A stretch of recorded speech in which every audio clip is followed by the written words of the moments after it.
الحمد لله رب العالمين والعاقبة للمتقين والصلاة والسلام على سيد الأنبياء والمرسلين وعلى آله وأصحابه أجمعين أما بعد أعوذ بالله من الشيطان الرجيم بسم الله الرحمن الرحيم سبحان الذي أسرى بعبده ليلا من المسجد الحرام إلى المسجد الأقصى إلى آخر الآية. آمنت بالله صدق الله العظيم وصدق رسوله النبي الكريم ونحن على ذلك لمن الشاهدين والشاكرين والحمد لله رب العالمين. محترم حضرات، آئیے سب سے پہلے انتہائی عقیدت و محبت کے ساتھ مل کر حضور سرور کائنات، مفخر موجودات، امام الانبیاء، محبوب کبریاء، احمد مصطفیٰ محمد مصطفیٰ صلی اللہ علیہ وسلم کی مقدس بارگاہ میں درود پاک کا نذرانہ پیش کریں. پڑھیں اللہم صلی علی سیدنا محمد وعلی آل سیدنا محمد واصحاب سیدنا محمد وبارک وسلم علیہ صلاۃ و سلام علیک یا رسول اللہ صلی اللہ تعالی علیہ وسلم. محترم حضرات، آج آپ کے سامنے حضور نبی کریم صلی اللہ علیہ وسلم کے واقعہ معراج کے متعلق عرض کرنا ہے. رب ذوالجلال مجھے حق گوئی کی توفیق عطا فرمائے. معراج نبی اکرم صلی اللہ علیہ وسلم کا عظیم معجزہ ہے. نبی اکرم صلی اللہ علیہ وسلم کی شان کو، آپ کی رفعت کو مخلوق خدا پر قیام کرنے کی خاطر رب ذوالجلال نے آپ کو یہ عظیم معجزہ عطا فرمایا. معراج کی بہت ساری حکمتیں ہیں کہ معراج کیوں ہوئی. جیسا کہ رب ذوالجلال نے آیت مقدسہ میں ذکر فرمایا ہے لِنُرِيَهُ آیَاتِنَا، تاکہ ہم اس کو اپنی نشانیاں دکھائیں. یعنی رب ذوالجلال کی قدرت کے عجائبات اور غرائبات کو ملاحظہ کرنے کے لیے، کائنات کو دیکھنے کے لیے، طرح طرح کی اللہ رب العزت کی جو مقدورات ہیں، مخلوقات ہیں، عجائبات میں سے ان کو دیکھنے کے لیے رب ذوالجلال نے اپنے محبوب پاک صلی اللہ علیہ وسلم کو یہ عظیم معجزہ معراج عطا فرمایا. سب سے بڑی حکمت تو رؤیت باری تعالیٰ ہے، یعنی اللہ رب العزت کا دیدار. سابقہ انبیاء کرام اللہ تبارک و تعالیٰ کی دیدار کی تمنا کرتے رہے. جیسا کہ حضرت موسیٰ علیہ السلام کے بارے میں قرآن میں آتا ہے. حضرت موسیٰ علیہ السلام نے ذکر کیا، عرض کیا یا باری تعالیٰ مجھے اپنا دیدار تھا. تو اللہ رب العزت نے کیا فرمایا؟ لن ترانی، یہ موسیٰ تو مجھے نہیں دیکھ سکتا. جب حضرت موسیٰ علیہ السلام نے اصرار کیا تو رب ذوالجلال نے اپنی تجلیات میں سے ایک ہلکی سی تجلی کوہ طور پر ڈالی، تو جس کی وجہ سے حضرت موسیٰ بھی بے ہوش ہو گئے اور کوہ طور جو تھا وہ بھی سیاہ ہو گیا. آس پاس جتنے بھی جانور تھے وہ مر گئے، جو پیڑ پودے تھے وہ بھی جل کر راکھ ہو گئے. اللہ نبی اکرم صلی اللہ علیہ وسلم کو اللہ تبارک و تعالیٰ نے اپنا دیدار عطا فرمایا. سابقہ تمام انبیاء کرام پر نبی اکرم صلی اللہ علیہ وسلم کی فضیلت کو، شان کو اجاگر کر دیا کہ اے میرے نبیوں، میرے رسولوں، دیکھو میرے میرے نبی آخر الزمان صلی اللہ علیہ وسلم کی شان کتنی بڑی ہے، آپ کا مقام کتنا بڑا ہے کہ رب ذوالجلال نے خود آپ کو اپنے پاس بلایا ہے.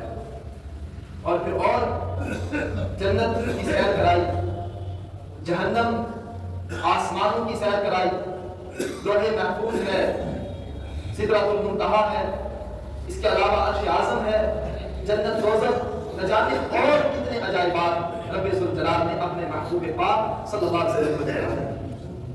اب یہاں پر رک کر میں ایک جملہ عرض کروں گا اسی ضمن میں. آج کچھ کلمہ گو لوگ، یعنی کلمہ پڑھنے والے، وہ یہ کہتے ہیں کہ نبی اکرم صلی اللہ علیہ وسلم تو غیب دان ہے، غیب نہیں جانتے. اب دیکھو جنت ہمارے لیے غیب ہے یا نہیں، دوزخ ہمارے لیے غیب, آسمان ہمارے لیے غیب, سدرۃ المنتہا غیب, مقام معمور غیب, ٹھیک ہے, اس کے علاوہ عرش اعظم غیب, یہ وہ تمام چیزیں ہیں جو ہم سے غیب ہیں. رب ذوالجلال نے ان تمام چیزوں کو اپنے محبوب کو دکھا بھی دیا اور ان کا علم بھی عطا فرما دیا. یہ ہے غیب کا.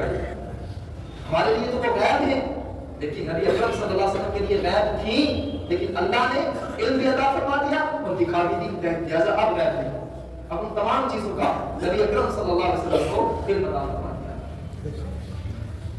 اور ایک حکمت یہ بھی ہے معراج میں کہ بادشاہ مجازی, یعنی جو دنیا کے بادشاہ ہوتے ہیں اس کو مجازی بادشاہ کہتے ہیں, حقیقی بادشاہ تو اللہ رب العزت ہے. بادشاہ مجازی جب کسی کو اپنی محبت کے لیے خاص کرتا ہے تو اس کو اپنی سلطنت دکھاتا ہے, اپنی سلطنت دکھاتا ہے کہ میری سلطنت کتنی بڑی ہے, میری سلطنت میں کیا کیا خوبیاں, وہ سب چیزیں دکھاتا ہے, اور پھر ان کا مالک بھی بنا دیتا ہے کہ میرے حکم سے جب چاہو تصرف کر سکتے ہو. اللہ تبارک و تعالیٰ نے نبی اکرم صلی اللہ علیہ وسلم کو پوری کائنات کا نبی بنایا, پوری کائنات کا رسول بنایا.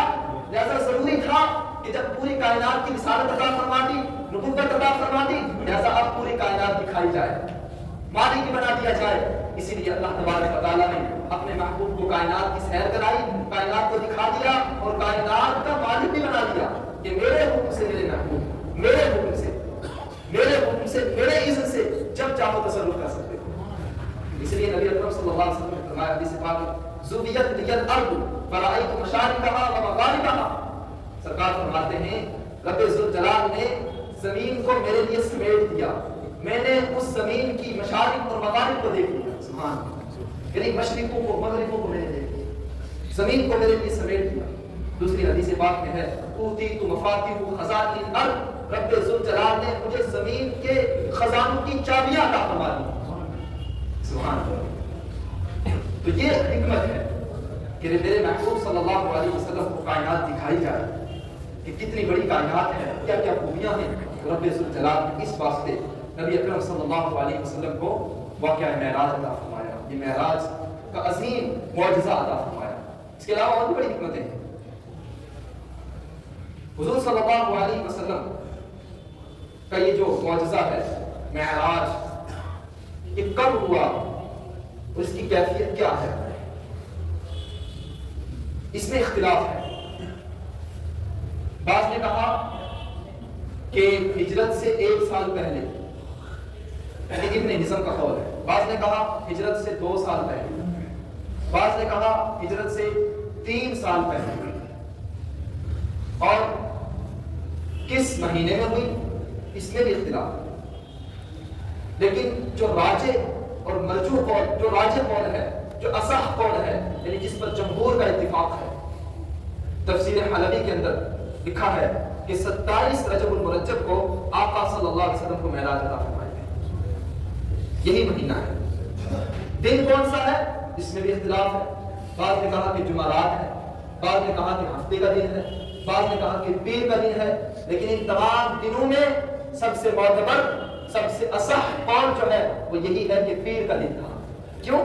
کیونکہ میرے آقا پیر کے دن ہی پیدا ہوئے, پیر کے دن ہی پیدا ہوئے, پیر کے دن ہی اعلان نبوت فرمایا, پیر کے دن ہی ہجرت فرمائی مکہ سے, پیر کے دن ہی مدینہ میں داخل بھی ہوئے, اور پیر کے دن ہی دنیا سے تشریف بھی لے گئے, اور پیر کے دن ہی رب ذوالجلال نے آپ کو یہ حوصلہ دیا.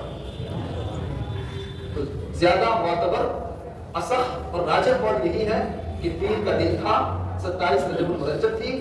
اللہ تبارک و تعالیٰ نے اپنے محبوب پاک صلی اللہ علیہ وسلم کو یہ معجزہ عطا فرمایا. اللہ تبارک و تعالیٰ نے حضرت جبریل علیہ السلام کو حکم دیا.